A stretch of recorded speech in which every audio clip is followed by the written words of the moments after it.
Hey, what's up guys? Hinkgo here.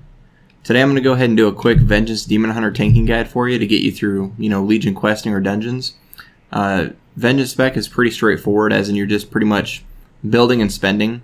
And you've got some pretty, nice sigils, which we'll get into, and okay AoE, as well as a pretty nice single target ability. But let's just go quickly go over our talents. Like I said, this is just a leveling up guide. What I like to go with is the Agonizing Flames, which is your Emulation Aura, increases your movement speed by 30% and deals 50% increased damage. So your Emulation Aura, if you don't know, is just your AoE damage ability that generates pain over time. You're actually going to want to keep this on cooldown at all times.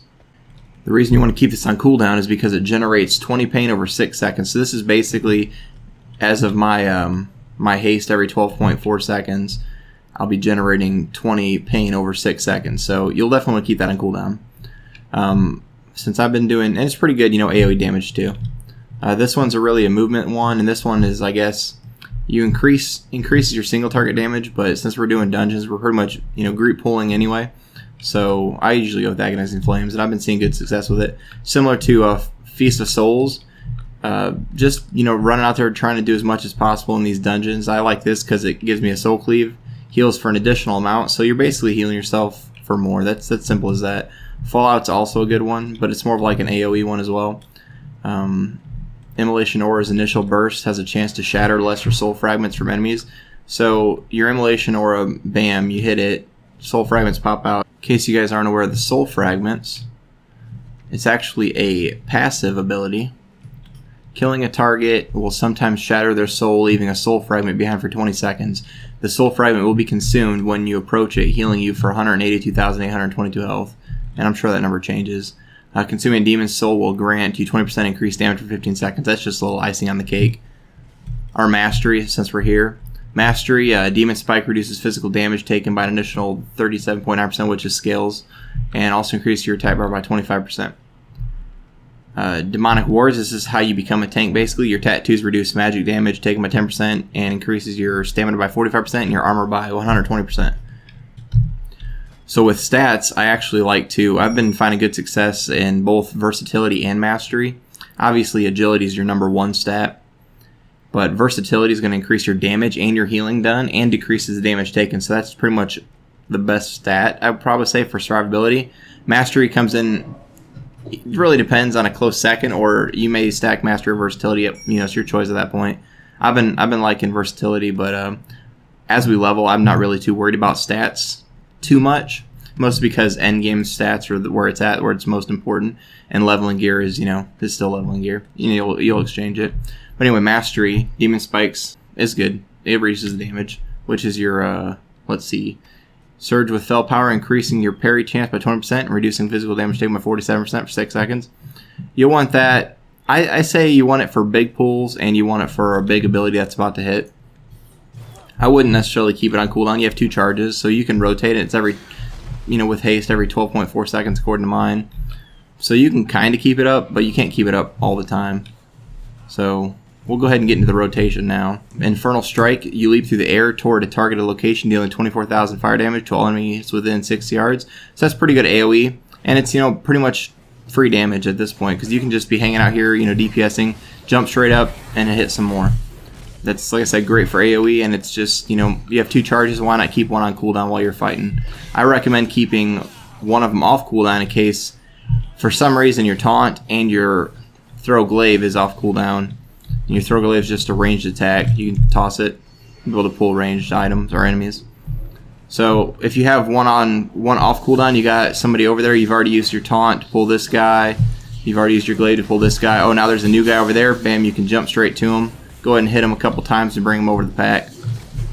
So it's good to keep at least one on cooldown just for that extra damage, but you really don't have to. That's just extra if you want to do something extra. So pretty much when I go into a battle, I'm gonna go in with my my Infernal Strike, which is basically Heroic Leap. Infernal Strike, then just basically Shear as a filler, and you're wanting to spend your pain with Soul Cleave.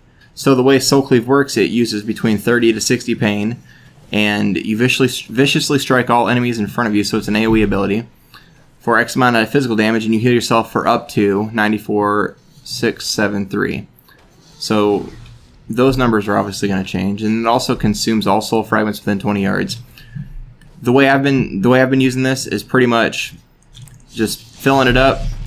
Notice it's coming up when I hit 30, and you can use it at 40, for example, and you get this heal is what I'm getting now, 67 and a 23 for that talent I took. But the more you actually use it, let's say this boss is going to hit you with a really big ability that's going to take 50% of your health, hypothetically, and you know it's coming, so you're building up your pain, you're building up your pain, you're building up your pain, and bam, he hits you with it, you're at 50%, now you have a lot of pain.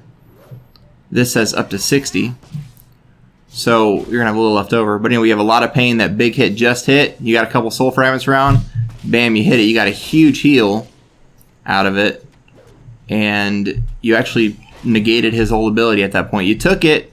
This is the way that this style tank works. You take the ability, but then you use your abilities to negate that. So I recommend, shearing up to, it says up to 60. You don't want to overcap, so you just want to spend it if necessary. But you don't want to spend it if you know there's a big ability coming. So just to reiterate, don't caps your resources, because that's wasted resources. Unless you know there's a big ability going to hit you, then you can go ahead and cap it up and then spend it. Another quick tip, if you get up to, let's say, 100, you can hit it twice. Bam, for 60, then you got 40 left over, bam. So that's a huge heal back to back. Another good ability is Fiery Brand. Brand an enemy with a demonic symbol, instantly dealing a bunch of damage and reducing the damage they do to you by 40% for 8 seconds. So you're going to want to put that on cooldown, basically. It does a bunch of damage, and it reduces damage done to you. So that's going to be on cooldown every 60 seconds. Or, if you know they're going to have a big move coming at you, let's say they're going to hit you for 30% of your health, or 40, since this reduces up to 40. You can pre-plan. So they're going to hit you with 40% of your health. You throw your Fire Brand on them, and it's going to reduce it by 40%. So that's a great way to use it. Leveling through dungeons, I've just been using it, and it's been working fine. I've been using it on cooldown for extra damage. So shear's your filler. You also want to put Emulation Aura on cooldown, and that's simply just for the pain generation. Also, it's an AoE ability. Your other AoE ability is Sigil of Flame, which you'll throw a sigil on the ground, and it's just, after a few seconds, it's going to flame everybody around you. So I usually keep that on cooldown along with Emulation Aura on cooldown. Your other two sigils that you have a Silence and you have a Disorient. So if you know they're about to cast something, you can go ahead and cast your Silence on them after a few seconds. They cast it, now they're immune. Well, these guys are immune. Now they're unable to cast any spells or anything, or it's a good interrupt too. Similar to a Sigil of Misery, it's just going to disorient them. It's basically a physical silence at that point for a few seconds. For a defensive cooldown, you have Metamorphosis, and it's not a very great one. It's more just Last Stand for Demon Hunters, but it generates pain every 1 second. As you level up, this is gonna be a little more important. But for right now, leveling up to 110, it's just basically a health increase. You pop it, and your health's increased, and you got this cool animation. So when you're going in to pull some targets, you can either jump in, single target, maybe multiple. It really depends if you want to jump in or not, or you can throw glaive, either one. So I'm going to jump into these guys and immediately go into a Immolation Aura for the AoE and the Pain Gen. Then I'm going to go ahead, since it's a pack here, I'm going to drop my AoE Fire. At this point, I have 20 pain already. All I have to do is hit one shear, and I have enough to heal myself if I want. You can use your Demon Spikes for a damage reduction as well. So I'm going to go ahead and throw a Demon Spikes up, and he's about to hit me with a big move. Bam, Fire Brand up. Now I've got a huge damage reduction, and I'm just sitting here shearing and spending my Soul Cleave as necessary, whether I want to save up for a big hit and need a big heal, or I just want to spend some of my pain. So guys, that's really it for Vengeance Demon Hunter. You really just build up your pain and you spend it with Soul Cleave. That's kind of like the main concept. And obviously you got your damage reductions via Demon Spikes and Fire Brand, and your two AoE damage abilities, Immolation Aura and Sigil of Flame.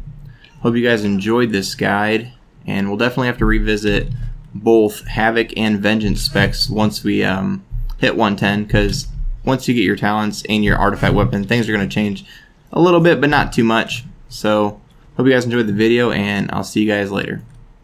Alright, so Khadgar should be in the center here. And he is a mage, so he's probably invisible. There he is.